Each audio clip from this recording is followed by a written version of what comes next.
What is up, Pitt fans? Thank you so much for tuning in to Inside the Panthers on YouTube. My name is Steven Thompson, coming at you with another Inside Pitt practice report. And here we go. For better or worse, we're at the beginning of the next chapter for this team and maybe this program at large. A new starting quarterback is in Christian Veillere for the Panthers, and they welcome a big-time opponent to Acrisure Stadium in number 14, Louisville. So let's get right into it. Let's go over some of the biggest storylines and potential keys to victory for Pitt this weekend. And we're going to start off right where I mentioned. Let's talk about the quarterbacks. The quarterback, I should say. What are the Panthers going to get from Christian Veillere? I'm not entirely sure. Um, it's where everyone's eyes are going to be. It's going to dictate a lot of how this game goes. If they can get some competent play from Veillere, I think they can kind of hang around in this game. Louisville, for as good as they've been, they're undefeated. They're ranked in the top 15, but they've had some close games against some opponents that you would think they're better than. That was early in the season, of course, but Georgia Tech only lost by one score to them. Same thing for Indiana, and these programs are on the same level as, if not, in a worse place than Pitt is right now. I think there is an opportunity for Pitt to pull off this upset if they get some strong quarterback play. Um, I think the one thing that you can really count on from Veillere is maybe some better decision making compared to past games, and that even includes when he was in the second half against North Carolina. And to kind of expand on that, I don't think he'll look as poor as he did against the Tar Heels. He had 3 interceptions in that, a fumbled handoff, some interceptions that were really and truly confounding. Just not very good decisions. Kind of the same thing you saw from Phil Dracovic. Phil Dracovic at his worst, I should say. I should include the fact that Dracovic did look pretty good against North Carolina, at least in that first half before he had to leave with an injury. So, I do kind of expect this bye week has given him, a chance to kind of settle in, get more comfortable with the offense, get more comfortable with his receivers, and just get comfortable with the functions of being a starting quarterback. And I think that will really pay dividends, and it'll reflect in a better command of the offense when he actually steps out on the field on Saturday. Um, I think the other thing that you can expect, and this kind of goes along the same lines, but a little bit of a cooler head.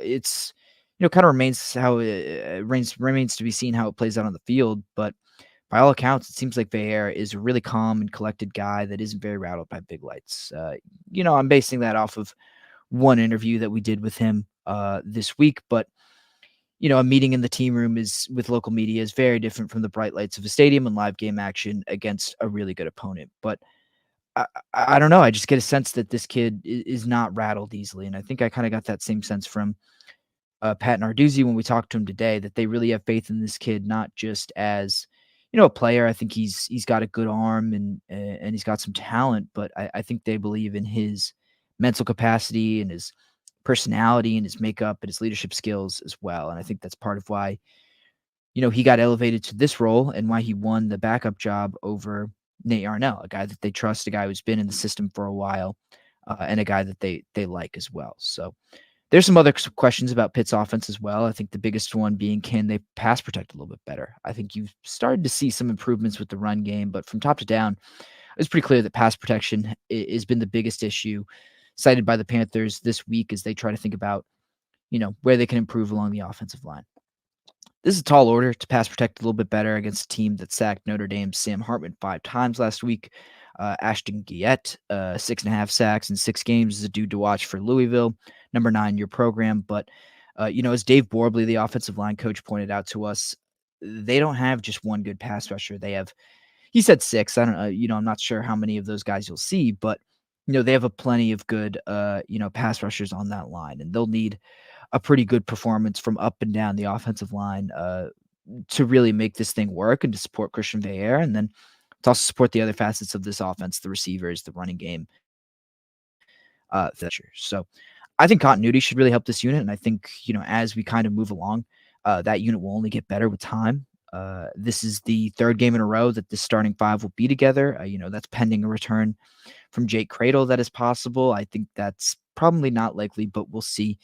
But this will also be the 4th week that they practice together. And you talk to people around college football, I think continuity is one of the more important things, one of the more important indicators of success for an offensive line. It's why when returning starters come back, there's a lot of hype around that because there's a pretty natural development process for guys along the offensive line who are young or guys who don't have a ton of experience with one another. The more they play together, the more they tend to get better. So I think that's a reason for optimism as well. But we'll see how it plays out in the field because this is a really tough opponent and a tough matchup. Moving to the other side of the ball, I think defensively, this is the biggest challenge that Pitt has faced since North Carolina, if not, kind of up there in the same stratosphere. They've got a veteran quarterback who takes good care of the ball and Jack Plummer, and he knows how to distribute to a few good receivers and a few really good athletes, but especially Jamari Thrash on the outside. He's a speedy receiver. He's their leading receiver. He's a real star in this league. But they also have great speed at running back, game-changing speed, in fact. Jawar Jordan has even earned comparisons to a guy like Israel Abanikanda for the way that he can break explosive plays. That's from Pat Narduzzi and from even Solomon DeShields when, approached about that comparison, said that he can see it as well. Jordan's maybe not as strong, but he certainly has that kind of speed and ability to break open long, a little bit long and big plays. He's 7 touchdowns at 20 yards or more this season, 6 on the ground, 1 through the air. That 1 through the air was a 75-yard touchdown. Like I said, not as big as Izzy, but still tackling is going to be a huge emphasis for the Panthers after they missed 26 tackles against Virginia Tech. It was a big emphasis in practice. They said that they really locked in on tackling technique during the bye week and then during practice this week, and we're going to really get a chance to see if that has paid off when they hit the field against Louisville. It'll be really obvious if the Panthers didn't improve their tackling because Louisville is going to make them pay with their team speed. If they cannot wrap up, short gains will turn into long ones, and long gains will turn into touchdowns. You have to finish these plays. It's going to be really important for the Panthers, who are looking to, I think, bounce back and make some big improvements on the defensive side of the ball. They have not performed up to their standards through these first few games of the year, and it's been a somewhat disappointing part of this team. We've talked a lot about the offense, but I think if you talk to the defense and guys on the defensive side of the ball, they would really reflect or they would demonstrate some disappointment in their own play and felt like they have left a lot out on the field. They are breaking in some new pieces, but I think the talent level is way ahead of how they're playing right now. And, expect them to get better, but they believe that their mistakes are mostly physical. It's not mental, it's not structural. They kind of have those 3 layers of ways of assessing problems, as Pat Narduzzi pointed out to us. That's mental, physical, structural, and they believe that the issues, particularly in defending the run game, are more physical.